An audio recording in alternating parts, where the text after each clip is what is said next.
Brett Jones has been an engineer and conductor for BNSF Railway for 18 years. During that time, he struck and killed one person at a railroad crossing, injured another in a separate incident, and he's had lots of close calls. They're not his fault.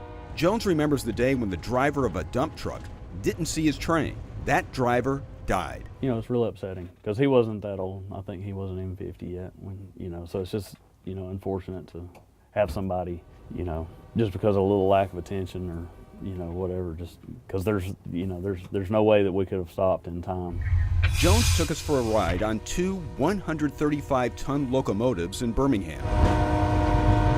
The lights flashed and the gates came down at this railroad crossing, but a black SUV drove through anyway. There goes two.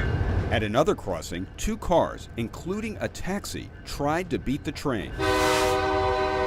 Look how close our train came to a third car. And check this out. The gates came down and a white pickup truck drove through anyway. Your life is worth the wait. Nancy Hudson is director of Operation Lifesaver in Alabama. That's a nonprofit rail safety education organization. I think we're in too big of a hurry.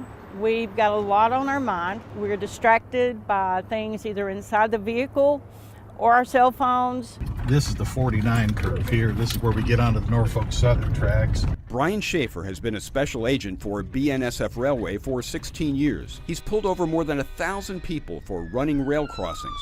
On this day, he stopped several drivers, including one woman who thought Facebook was more important than a train. All through the contact, she never put Facebook away.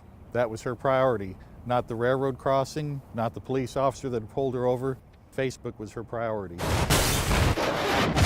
This federal government public service announcement shows what happens when a fast-moving train collides with an SUV. It can take a mile to stop. There's no stopping. It's not a car. We can't just slam on the brakes and, maybe miss it.